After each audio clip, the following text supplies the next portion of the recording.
Herkese selamlar arkadaşlar. Benim adım Çağlaş, soy ismim Yalçın. Bu benim YouTube'daki ilk videom. Bu videonun ana teması Work and Travel ve Work and Travel hakkında detaylıca bilgiler ve vize sürecim hakkındaki bilgilerden bahsedeceğim. Öncelikle Work and Travel programı nedir? Bunun hakkında size bilgi vermek istiyorum. Work and Travel programı çalış ve gez programıdır. Bu genellikle Amerika'da ve birçok ülkede olmak üzere ayrılır ama öbürleri Work and Study diye ayrılırken bu Work and Travel full zamanlı çalış ve full zamanlı gez çatısı altında bir programdır. Bu Work and Travel programına genellikle üniversite öğrencileri kaydolur ve bu Work and Travel'daki iş seçimi, oraya gitme süreci şu şekilde olur. Bir sponsor şirket bulursunuz. Bu sponsor şirket aracılığıyla size Amerika içerisinden belirli bir iş olur. Belirli bir iş sayesinde belirli bir para kazanırsınız. Para kazandıktan sonraki süreçte de travel yani gezme kısmına geçersiniz. Şimdi internetten, YouTube'dan genellikle bu Work and Travel şirketleri Ankara ve İstanbul ağırlıklı olmak üzere daha fazladır. Şimdi şirketimizi bulduk. Ondan sonraki süreçte vize süreci oluyor. Bunlar genellikle hep İngilizce kullanılır. İngilizce olur. Benim vize sürecinde yaşadığım olayları anlatacağım. Öncelikle ben sabahın erken saatinde kalktım. Adana'da yaşıyordum. Ben Adana'da yaşıyorum. Bu görüşmeler, vize görüşmeleri genellikle İstanbul'da gerçekleşiyor. İstanbul'da gerçekleştiği için Adana'dan İstanbul'a vize görüşmesi için gittim. Yaşadığım bazı olaylar vardı. Bunlardan birincisi transkript olayı. Work and Travel'daki verilen belgeler içerisinde birincisi transkript, ikincisi size şirketinizin verdiği DS-160, DS-2019 belgeleri. Bunlara sahip olmanız gerekiyor. Şimdi benim transkriptimdeki olayım şu. Şimdi bazı okullar Türkçe transkript veriyor, bazıları İngilizce transkript veriyor. Fakat Amerika Konsolosluğu'nun istediği transkript Türkçe olmaması gerekiyor, İngilizce olması gerekiyor diye bir bilgi almıştım. İngilizce olması için bizim okulumuz Türkçe belge verdi ve ben bunu problem haline getirdim. O yüzden hani öğretmenle aramızda problem oldu. Öğretmen Türkçe yazı yazdı, bunu İngilizce çeviremeyeceğini falan söyledi ve ben de tereddütteydim çünkü benim ilk deneyimim. İlk defa yurt dışına çıkacağım, ilk defa bu programı kullanacağım için. Ve hani o kadar bir çalışma altyapısı oluşturmuşum, İngilizcem de var. Ben şu an hazırlık sınıfı öğrencisiyim. Hocamız Türkçe yazdı. Ben bunu İngilizce çevirmek için yok işte noterden bilmem ne onayı lazım falan artık muhabbetlerle girildi. Bunlara hiç gerek yok. Eğer ki hazırlık sınıfındaysanız Türkçe belge yeterli oluyor transkriptiniz için ve bu transkriptin kapalı zarfta ve mühürlü olması yeterli oluyor. Şimdi benim Work and Travel vize sürecindeki yaşadığım olaylara gelecek olursa kısa bir şekilde anlatmaya çalışacağım. Öncelikle İstanbul Sarıyer'de ABD Konsolosluğu'nda öncelikle belirli bir zaman periyotları var. 9, 9.15, 9.30, 9.45, 10 aralığında herkesin belirli bir zamanı vardı ve benim de randevum 10'daydı.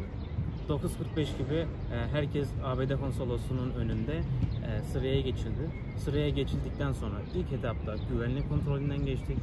Burada önümüzdeki arkadaşlar da piercingi, kolyesi, metal parası olanların çoğu bunlar hep geri çekildi çünkü bunların hiçbiriyle içeri girilmiyor.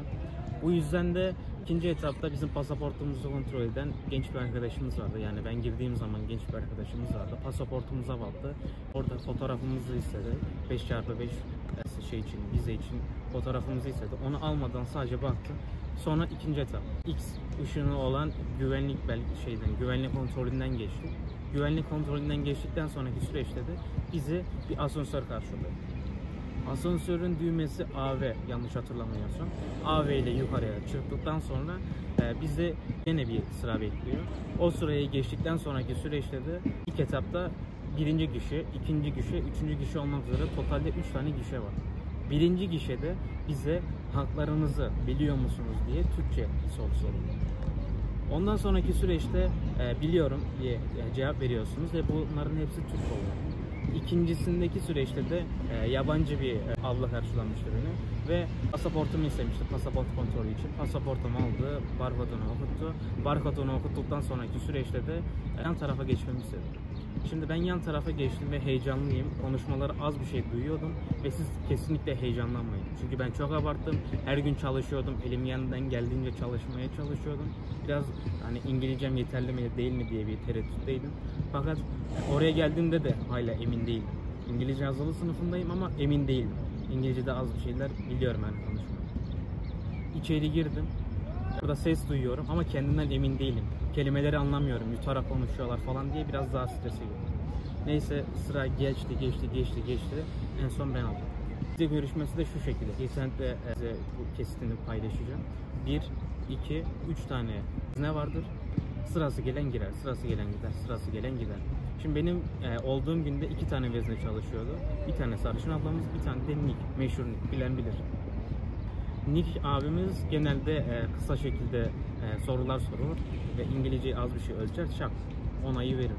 Ben Nick abiye gitmek için bir kendimden hesap yaptım ve hesabıma göre uyuyordu. Ondan sonra başlarda tam bana sıra geliyorken Nick abimiz ayağa kalktı. Ben Nick abimize gidemedim. Bir de şunu da eklemeyi unutmayın. Sakın oradaki red alanlar sizi korkutmasın veya endişelendirmesin. Çünkü herkes her koyun kendi bacağından asılıyordu. Mesela benim bir önümde sıraya girdiğimde bir önümde benden hemen önceki bir arkadaşımız vardı. Bayağı iyi düzeyde. Hani past perfect'ler mi, present perfect'ler mi desin, hani hepsi havada uçuşuyordu ve ben duyuyordum bunları. Şimdi kendime dedim ki bu bile alamazsa dedim ben hiç alamam. Yani baktım ona pasaportunu verdi. Pasaportunu vermesi demek bunun vize reddi aldığını söylüyor. Eğer ki size vezne görevlisi pasaportunuzu veriyorsa siz vize reddi aldığınızı demek. Eğer ki pasaportunuzu yeri istemeyin çünkü pasaportunuzu vermiyorsa siz vizeyi aldınız demek. Bu arkadaşımıza pasaportunu verdi. Pasaportunu verdikten sonra içimden şunu dedim. Ben Nick abiyi bekliyordum. O sarışın abla genelde red oranı veriyordu. Red veriyordu insanlar. Oranı çok düşüktü. Kabul olma oranı çok düşüktü. Ve ben biraz şey oldum. O sarışın ablaya gitsem mi gitmemezsem mi diye bir düşündüm. Sonra Nick abi ile konuşuyorken sarışın abla da boşa düştü ve ben öndeydim. Bana böyle bir gel yaptı böyle el işaretiyle. Ben dedim ki gitmesem ne yapabilir ki dedim kendi kendime. Ondan sonraki süreçte gittim ve belirli kapta sorular vardır. YouTube'da veya işte videosunu çeken bazı arkadaşlarımız var. Yani onların açıklama linkinde, açıklama kısmında size soruların hepsini atacağım. Ve muhtemelen sizin çalıştığınız sponsor şirketiniz de bu soruları size verir. Ve bu soruların dışarısında aman bir soruyla karşılaşmıyorsunuz. Benim de en büyük korkum buydu. Genellikle bütün sorulara çalışmıştım. Ve gerçekten bir kasmanıza gerekiyor. Ben vizemi 45 saniyede falan aldım. Benim için çok basit oldu. Bana sorulan sorular şuydu.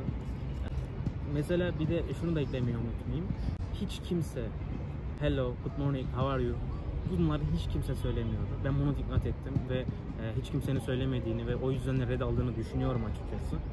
İçeri girdim, sarışın ablayla karşılaştım. Hello, good morning dedim. O da hello, good morning dedi. Sonra how are you dedim.